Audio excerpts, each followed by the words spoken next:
Okay, so ready to dive into something? Always. It's a topic that honestly affects like every single part of our lives, right?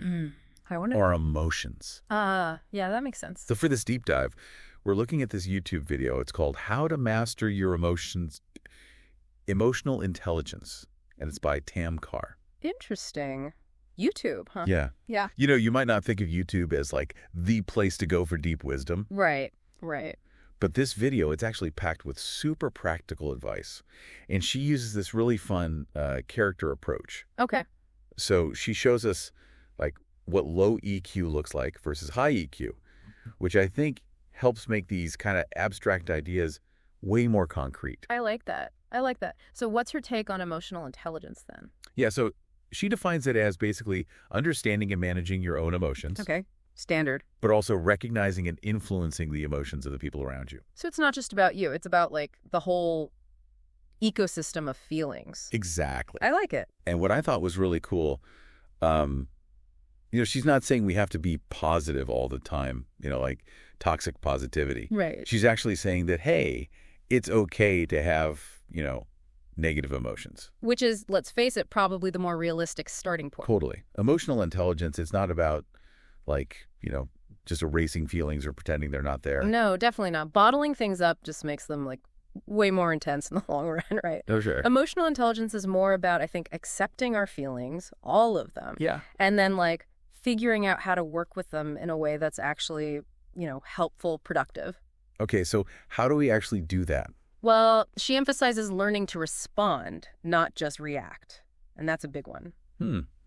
Interesting. So then what is somebody with like high EQ, what do they look like? What do they do? Good question. Because she lists some traits, and some of them were like really surprising to me. Oh, really? Like what? Well, like people with high EQ, they don't constantly criticize other people. Okay, makes sense. They don't like hog conversations. Right, right. And they don't give you the silent treatment when they're upset. Interesting. So it's about like a deeper understanding of how you fit into like the social fabric, I guess. Yeah. And being willing to, I guess, take responsibility for like your own emotional well-being and not making it everyone else's problem. Exactly. It's not about like, you made me feel this way, No, taking ownership. I like it. And the way she really makes this come to life is she uses these two characters. Okay. There's Lola, and she's kind of like the low EQ example. Got it. And then there's Athena, and she has, high EQ. So it's like seeing these concepts in action. Right? Yeah, like how would Lola handle this situation versus like how would Athena handle this? Oh, that's smart. That's a good way to make it relatable. So I guess the big question for all of us listening is, are we Lola? Are we Athena? Yeah. Or, maybe a bit of both, depending on the day. I think probably all of us are a little bit of both sometimes. For sure. But recognizing like, okay, this is my Lola moment. That's got to be like step one, right? Totally. Like that self-awareness. Yeah. And that's where her practical tips come in, I bet. Exactly. So what's the first one? Spill the beans. Okay, so her first tip is like a big one. It's stop taking everything personally. Ooh, that is a big one. How does she approach that? Well, she frames it as like other people are just projecting their stuff. Okay, yeah. It's not necessarily like about you, It's so easy to fall into that trap though, right? Totally. Like Yeah. immediately taking it as a personal attack. Yeah. So she's talking about like psychological projection. Yes. Like sometimes people's behavior, it's more about what's going on inside them Right. Yeah. than it is about us. Absolutely. Classic defense mechanism, right? Yeah. We all have these like insecurities and fears and judgments. And sometimes we just like unconsciously throw them onto other people. Interesting. It's a totally normal human thing. So instead of like instantly getting defensive Yeah. or hurt, Mm-hmm.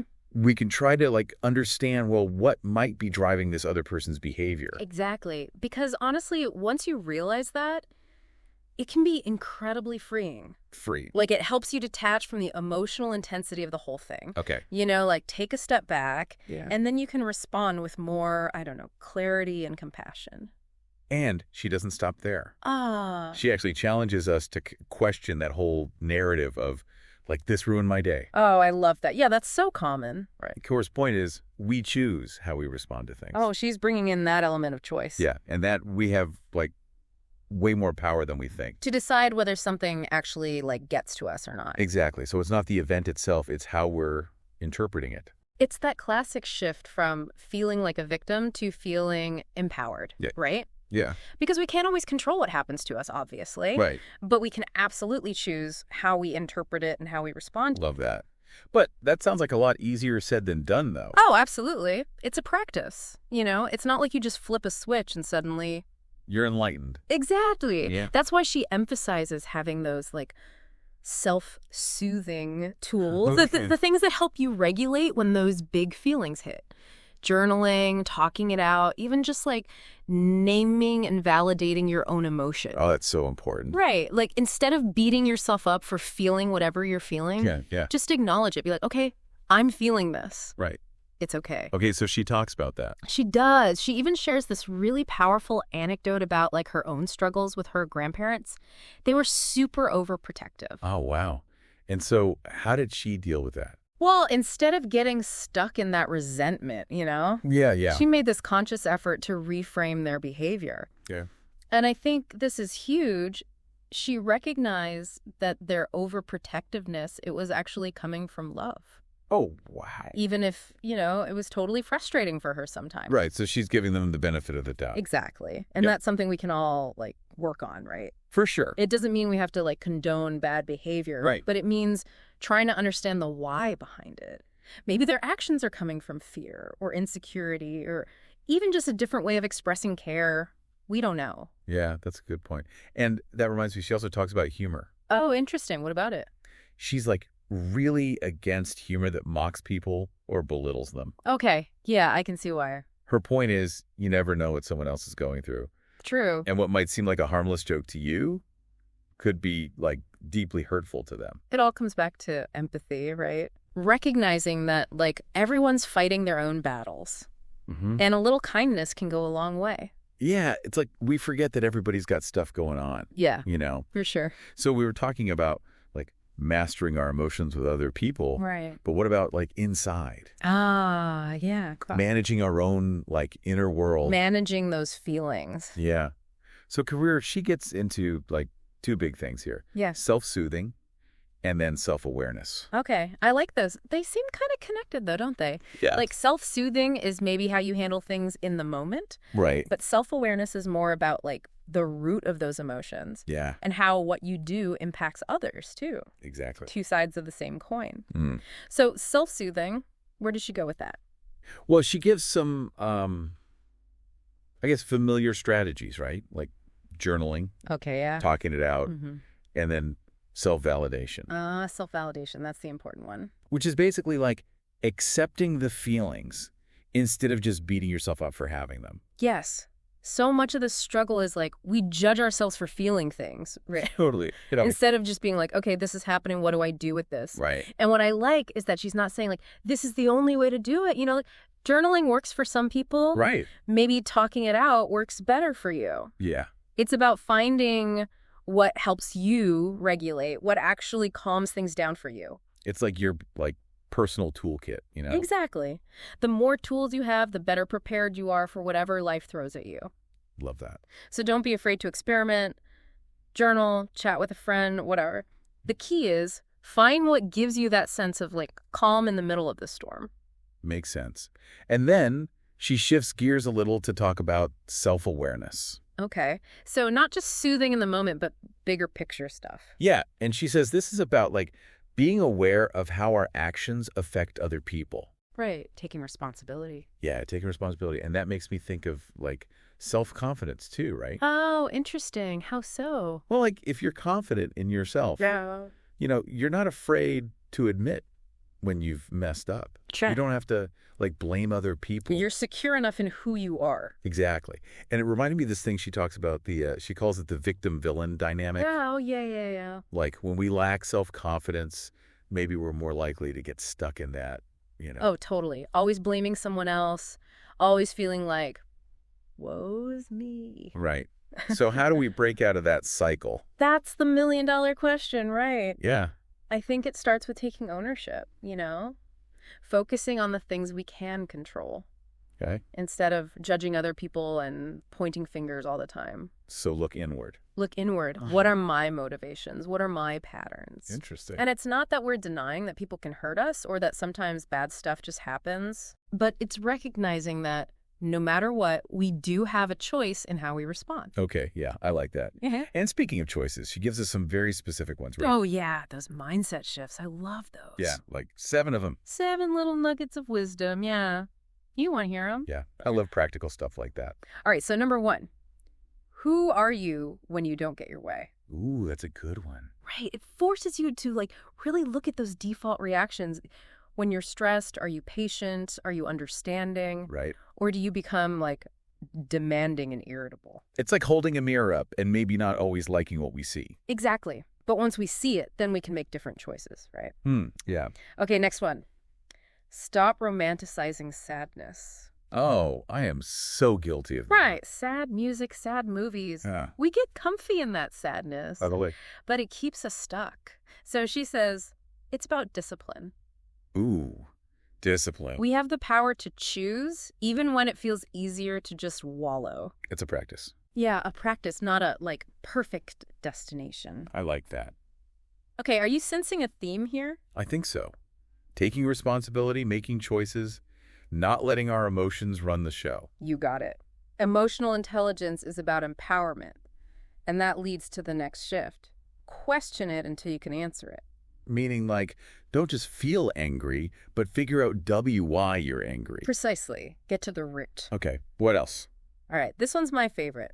The art of silence. Ooh, silence. Is this like the silent treatment? No. This is about really listening, understanding the other person's perspective before you react. So instead of just jumping in with our own thoughts. Exactly. Hit the pause button on that internal commentary and just tune into what the other person's trying to say. This sounds almost like mindful, you know? It is. It's about being present, truly present. And it makes conversations so much more meaningful. Deeper understanding. Deeper connection. I like it. Okay, few more. This one's good.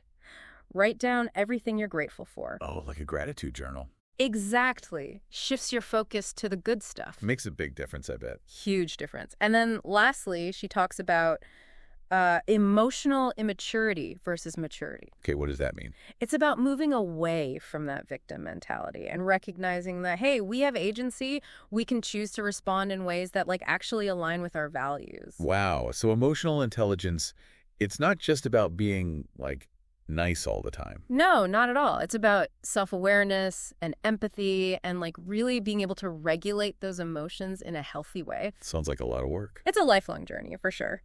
But even baby steps, they can make a huge difference. What about you? Out of all those, is there one that really resonates with you? Let me think. The one that really stands out for me is it's got to be the art of silence. It's hard, to actually quiet your mind and listen to someone else. It really is, Yeah. especially these days. But it's so worth it. In what way? Well, when you practice that, the art of silence, Yeah. you make space. Deeper understanding, empathy. Okay. More meaningful conversations. It's in that silence. You might discover something. Right, quite. A new perspective. Yeah. Shared understanding. Or even a deeper connection with the other person. That's cool. It is kind of like hitting pause on your own thoughts. Totally. And tuning in to what the other person's actually saying. Not just the words, I guess. Yeah. Body language, tone of voice, all of it. That makes a difference. Huge difference for our relationships, at work, everywhere. How so? Well, it helps us navigate those tough conversations. Oh, right. The ones you kind of want to avoid. Exactly. But with that silence, that presence, Yeah. you can handle them with more grace. Okay. Yeah. Build stronger bonds with people. Yeah. Create a more harmonious environment for everyone. I love that. The art of silence. I like that we're calling it an art. It is an art. Something to work towards. And like any art, it takes practice. Yeah. But the more we cultivate that inner stillness, the more naturally it'll just flow into how we interact with others. So it becomes less of a forced thing. Exactly. It becomes who you are. Well, Tam Kaur, she gave us a lot to think about, that's for sure. She did. This video was packed with good stuff. It just shows you can find wisdom anywhere. Right. Doesn't have to be a fancy book or. Nope. Sometimes the simplest things, they have the most profound lessons. So true. Well, I think we've done it. We've explored emotional intelligence. We did a deep dive. Hopefully, whoever's listening, they feel, maybe a little more equipped. Yeah, to start their own journey. Because it is a journey, Yeah. not like a destination, right? Absolutely. It's ongoing. Self-discovery, growth, all of that. And hey, even small changes, they add up. They really do. Small steps, big impact. Okay, before we go, I got to ask one last thing. Hit me. Is there, like, a question our listener can ponder, as they keep exploring this stuff? Ooh, okay. Provocative question, huh? Yeah, like building on what Kara talked about, but maybe something she didn't explicitly address. Okay, let me see. How about this? How can understanding your own WN emotional triggers help you navigate those tough conversations? Oh, interesting. With more empathy and effectiveness. So it's like turning the spotlight inward first. Exactly. Know yourself to better understand others. I like that. That's perfect. Yeah. Well, thanks for joining me for this deep dive into emotional intelligence. And of course, thanks to Tam Kaur for her amazing video. My pleasure. And to everyone listening, keep exploring, keep learning, and keep mastering those emotions. Until next time.